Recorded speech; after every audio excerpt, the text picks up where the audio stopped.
Hello students, how are you? I hope you are fit and fine. My name is Pooja Gupta. Today we are going to study about the last leaf. Students, so मैं उम्मीद करती हूँ कि आप सभी बहुत अच्छे होंगे। तो आज हम क्लास 9th की एक प्यारी सी स्टोरी है द लास्ट लीफ, इसके बारे में पढ़ने वाले हैं। The last leaf is written by O Henry. जो लास्ट लीफ है ये ओ हेनरी के द्वारा लिखी गई है। ओ हेनरी हमारे एक अमेरिकन राइटर हैं। So let's start and listen carefully. आप लोग बहुत ध्यान से सुनिएगा एंड अपनी बुक ओपन कर लीजिएगा। It is autumn, the wind is blowing hard and it is raining heavily. All the leaves on an ivy creeper have fallen, except one. Why doesn't the last leaf fall? देखिए, it is autumn. Autumn का मौसम है, पतझड़ का मौसम है और wind हवाएं ब्लोइंग हार्ड, काफ़ी तेज़ हवाएं चल रही हैं and it is raining heavily, और बारिश भी हैविली, काफ़ी तेज़ बारिश हो रही है। All the leaves on an ivy creeper have fallen. Fallen का मतलब होता है झड़ना या गिरना। जो सारी पत्तियां हैं वो क्या हो गई है, वो झड़ चुकी है क्रीपर से। क्रीपर आप समझते होंगे, ये एक ऐसा पौधा होता है जो रेंगते हुए बढ़ता है। एक लताएं होती है, जैसे मैं इसमें आपको दिखा दूँ। ये देखिए, ये क्रीपर है, ये रेंगते हुए कैसे वॉल के ऊपर ऐसे चढ़ रहा है। तो इस पर की सारी पत्तियां झड़ चुकी हैं एक्सेप्ट वन, एक को छोड़कर। Why doesn't the last leaf fall? क्यों, आखिर क्यों एक लास्ट जो लीफ है वो नहीं गिरता है, वो क्यों नहीं झड़ता है? क्योंकि जो देखिए, जो स्टोरी में लीफ है ये हमारी स्टोरी का एक थीम है, मेन थीम है। और लीफ ये किसी के लाइफ का एक उम्मीद बन जाता है, होप बन जाता है, जिसकी वजह से किसी की जान बच जाती है और जीने की उम्मीद बढ़ जाती है।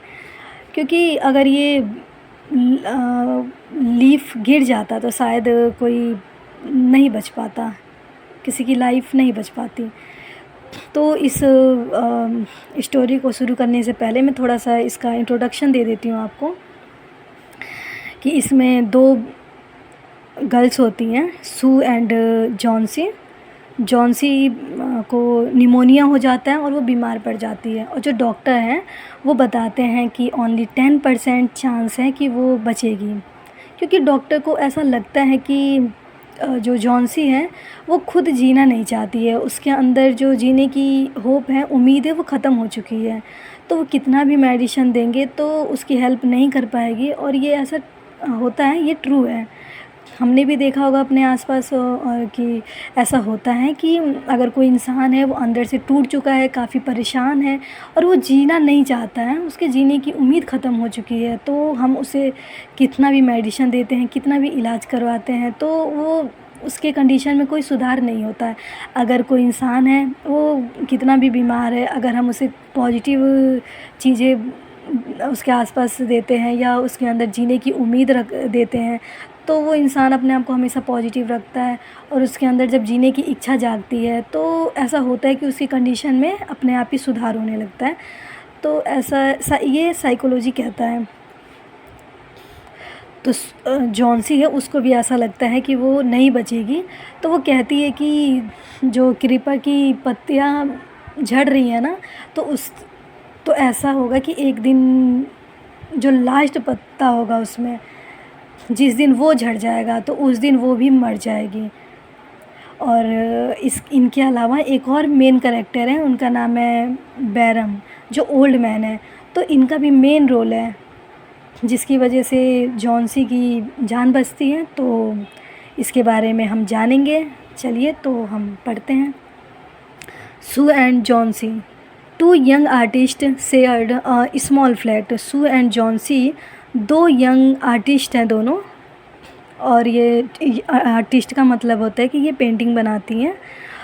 And shared a small flat, दोनों एक छोटे से फ्लैट में रहती हैं, फ्लैट को शेयर करती है। The flat was on the third story of an old house. Flat एक पुराने से हाउस के तीसरे स्टोरी का मतलब होता है तीसरे फ्लैट पे होता है, सॉरी तीसरे फ्लोर पे होता है। जो फ्लैट है वो एक पुराने घर के तीसरे फ्लोर पे रहता है। Johnsy fell very seriously ill in November. Johnsy की तबीयत नवंबर में काफ़ी ज़्यादा ख़राब हो जाती है, बहुत सीरियस हो जाती है वो। सी हैड निमोनिया, उसे निमोनिया हो जाता है, वो निमोनिया के चपेट में आ जाती है। She would lie in her bed without moving. Lie का मतलब होता है लेटना, विदाउट मूविंग का मतलब होता है बिना हिले डुले। सी मतलब जॉन्सी के लिए सी यूज़ हुआ है कि जो जॉन्सी है वो बिना हिले डुले बस क्या करती है, बेड पर ही लेटी रहती है। Just gazing out of the window. Gazing का मतलब होता है घूरना, वो विंडो के बाहर घूरती रहती है, मतलब वो देखती रहती है। सू हर फ्रेंड, सू उसकी दोस्त है, बहुत अच्छी दोस्त है जो उसकी केयर करती है। ऐसा होने भी चाहिए, सबकी लाइफ में ऐसे फ्रेंड होते भी हैं जो हमारे अच्छे दोस्त होते हैं, हमारी हेल्प करते हैं, केयर करते हैं। तो ऐसी सू भी है, बहुत अच्छी है और वो हमेशा चिंतित रहती है। She sent for the window, sorry she sent for the doctor. वह सेंट फॉर का मतलब है, इसमें सेंट फॉर एक फ्रेजल वर्ब है। सेंट फॉर का मतलब है कि वो बुलाती है। She sent for the doctor, वो डॉक्टर को बुलाती है। Although he came every day there was no change in Johnsy's condition. हालांकि ही किसके लिए है, इसमें डॉक्टर के लिए यूज़ हुआ है। हालांकि डॉक्टर क्या डेली आते हैं, एवरी डे, लेकिन देयर वॉज नो चेंज, कोई चेंज नहीं होता है, जॉन्सी के कंडीशन में कोई चेंज नहीं होता है। One day the doctor took Sue aside and asked her. एक दिन डॉक्टर सू को साइड ले जाकर और उससे पूछते हैं, इज़ एनीथिंग वरिंग जॉन्सी, क्या कोई बात जॉन्सी को परेशान कर रही है या जॉन्सी किसी बात से बहुत चिंतित है। नो रिप्लाइड सू कहती है नहीं। But why do you ask, लेकिन आप ऐसा क्यों पूछ रहे हैं। The doctor said Johnsy it is seems has made up her mind that. Doctor कहते हैं कि जॉन्सी ऐसा लगता है कि वह मन बना चुकी है। She is not going to get well, वह ठीक नहीं होना चाहती है। If she does not want to live, अगर ऐसा है कि वह रहना ही नहीं चाहती है, वो जीना ही नहीं चाहती है, तो मेडिशन, सो क्या होगा, medicine will not help her, तो जो मेडिशन है वो उसकी कोई हेल्प नहीं कर पाएगी। ऐसा डॉक्टर ऐसा कहते हैं, ये है कि अगर वो कोई इंसान, ये सही भी है, अगर कोई इंसान जीना नहीं चाहता है तो मेडिसिन उसकी कोई किसी भी तरह की हेल्प नहीं कर सकती। Sue tried her best to make Johnsy take an interest in thing around her. Sue try करती है काफ़ी कि वह जॉन्सी को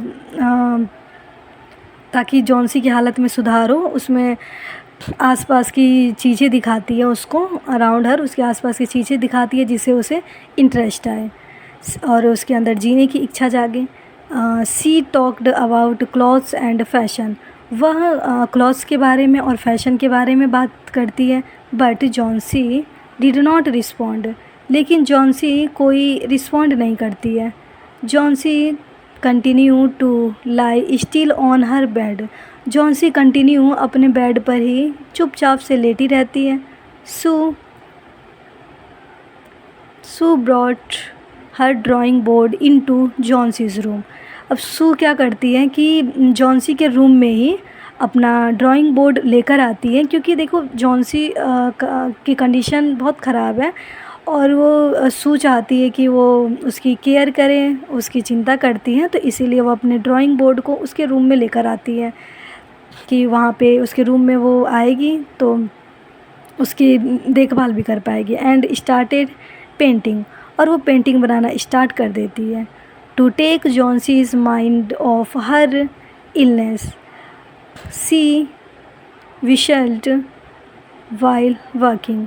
वह जॉन्सी का जो माइंड है वो उसके इलनेस बीमारी से हटाना चाहती है और वो कोशिश भी करती है ऐसा। सी विशर्ट वाइल वर्किंग। वह अपने काम के दौरान उसको बीच बीच में ऐसे आवाज़ भी देती है जैसे सीटियाँ मारती है। सो आज के लिए इतना बहुत है। नेक्स्ट हम आगे अगली क्लास में पढ़ेंगे। Thank you so much students.